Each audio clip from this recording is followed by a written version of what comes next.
네, 황골선의 출발새 아침 2부 시작합니다. 한미 정상회담 후속 조치로 미국 정부가 우리 한국에 제공하기로 한 것이죠. 원래 55만 명분이었는데 얀센 백신으로 100만 명분, 2배입니다. 이게 나흘 뒤에 들어온다고 합니다.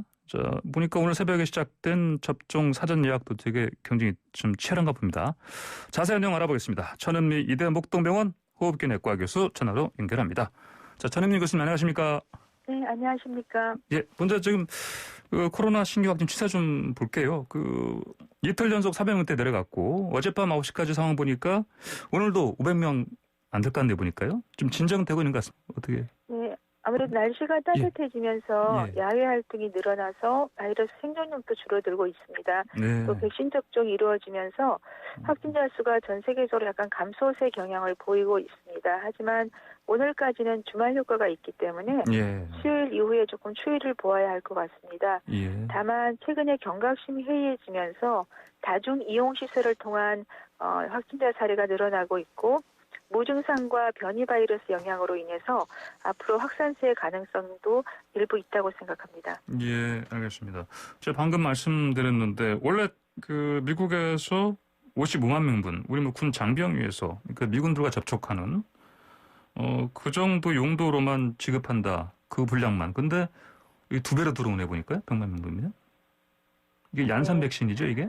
예. 네, 얀센 백신이 기존에 50만 명분이 아니라 100만 명분이 도입이 되기로 되어 있습니다. 예. 그래서 30세 이상의 이제 국방 관련 관계자와 가족이라든지 예비군 민방위에게 지금 100만 명분을 사전 예약을 통해서 위탁 의료기관에 접종이 가능하고요. 특히 이제 현역군인 같은 경우는 이미 30세 이상은 아스트라제네카를 접종을 했습니다. 하지만 30세 미만인 경우에는 희귀혈전 위험이 있기 때문에 이런 얀센 백신 이외에 화이자 백신으로 접종 대상으로 되어 있겠습니다. 예. 그러면 대상자가 이게 300만 명이 넘죠? 지금 얀센 백신. 그렇습니다. 네. 그러면 아까 제가 들어보니까 사전 예약 오늘 새벽 0시부터 시작했다고 하는데 경쟁률이 높은 것 같아요, 보니까요. 네. 300만 명분이 넘으시기 때문에 기존에 이제 100만 명분이 사전 예약이 끝나면 순차적으로 7월부터는 대상자 순으로 접종이 가능하기 때문에 너무 걱정하실 필요는 없겠습니다. 예. 의외로 근데 이게 보니까 이걸 인기란 말 하긴 그렇지만은 경쟁률이 높은 거 왜 그렇다고 보십니까, 이게? 우선 얀센 백신이 1회 접종으로 가능하고요. 또 남아공 같이 변이에도 좀 더 좋은 백신으로 되어 있고 희귀혈전 빈도도 아스트라제네카보다는 낮습니다. 그래서 여러 가지가 조금 더 좋고 또 아무래도 백신을 좀 빨리 맞고 싶은 열망이 더 큰 것 같습니다. 예. 이게 얀센 백신 특징이 이게 2번 맞는 게 아니고 한 번이라고 하던데요? 맞습니까? 네. 맞습니다. 1회로 접종이 끝나고 예방 효과도 아스트라 유사하게 한 67% 가까이 나오기 때문에 그래서 조금 더 선호하는 것이 아닌가 생각됩니다. 이거 그리고 화이자 같은 경우는 냉동 보관이 좀 힘들다 그랬는데 이건 어떻습니까? 보관하는 게? 얀센 백신은 우리가 일반적인 냉장 온도에서 3개월 보관이 가능하기 때문에 유통이나 보관도 좀 원활한 장점이 있습니다. 장점들이 많이 있는 백신이네요, 보니까요. 한 번 맞을 수가 있고. 근데 아무래도 이제 얀센 백신은 처음이니까요. 이른바 이상 징후 또는 부작용 이런 우려가 좀 있을 텐데 어떤 게 있습니까? 네, 아무래도 얀센 백신도 아데노바이러스 전달체 백신이기 때문에 아스트라제네카와 같이 혈소판 감소증을 동반하는 희귀혈전형이 보고되고 있습니다. 한 1,000만 명에서 30명 정도로 빈도로 나오고 있는데 특히나 40세 미만의 여성에서 많이 발생하는 걸로 되어 있기 때문에 우리가 백신 접종 후에 대부분 1주에서 2주 사이에 발생하는 걸로 알려져 있습니다.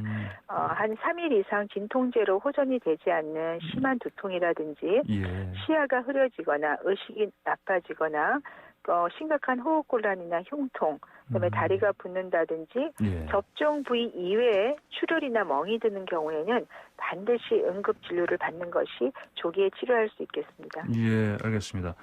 자, 그러면 이번에 이제 얀센 백신 물량이 들어오게 되면은 방역 당국이 원래 1차 접종 상반기 목표 1,300만 명이었는데 더 늘어나겠네요, 보니까요. 목표치가. 네, 그렇습니다. 상반기 접종 목표가 1,300명이었는데 예상치 않게 미국에서 얀센 백신이 100만 명분이 제공이 되었기 때문에 지금 사실 우리나라는 의료시설이 잘 돼 있어서 위탁 의료기관에서 충분히 접종이 가능하기 때문에 1,400만 명까지 지금 접종을 가능한 상태로 생각하고 있습니다. 예. 자, 그리고 보니까 모더나 백신도 그 새로 들어오네요, 보니까요. 네, 그렇죠? 모더나 백신도 5만 명 정도가 지금 도입이 되기 시작했고요. 모더나 백신은 메신저 RNA 백신으로 파이저 백신과 동일한 조건이고 4주 간격으로 접종이 가능합니다. 특히 예방률이 매우 높아 94% 예방률을 갖고 있고 부작용은 화이저와 유사하게 국소적 반응이 나타나기 때문에 네, 조만간 국내에선 7월 이후에는 충분한 백신 수급이 기대됩니다. 이것도 방금 말씀하신 것처럼 4주 간격으로 2번. 맞아야 되고요. 네, 맞습니다. 네. 자, 그리고 지금 뉴스에서 그 인센티브 얘기 많이 나오는데요. 이게 정부에서 이제 백신 접종률을 끌어올리려고 하는 건데 이게 오늘부터 제공되는 거 맞습니까? 네, 맞습니다.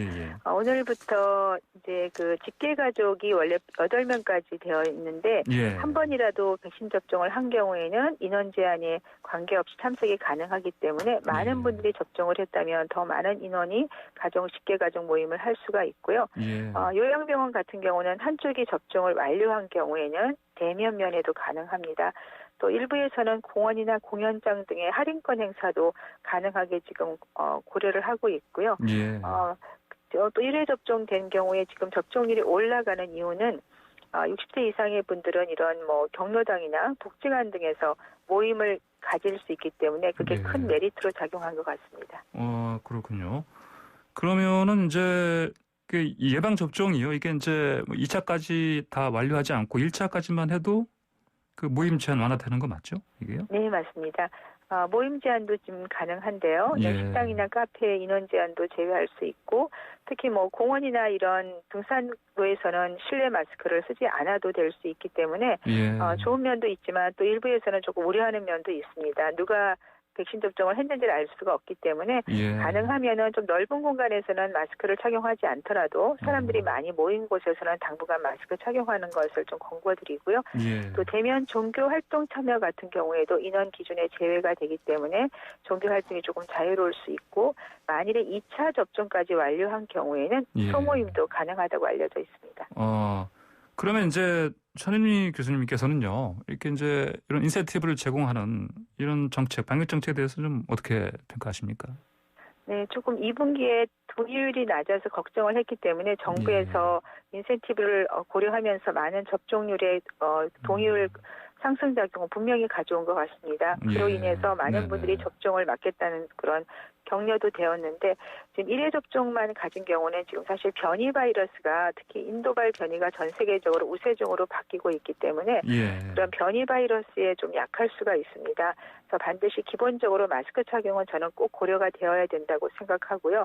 이런 10시 이후에 다중 이용 시설을 이용할 수 없는 경우에 야외에서 마스크를 벗을 수 있다는 그런 문제로 인해서 만일에 야외에서 어떤 음주라든지 그런 모임을 젊은 층에서 많이 갖게 된다면 무증상 변이 바이러스의 확산으로 인해서 조금 어려운 시기가 올 수도 있기 때문에 그러한 점을 정부가 좀 잘 조정해 주는 것이 필요할 것 같습니다. 그렇군요. 알겠습니다. 그리고요.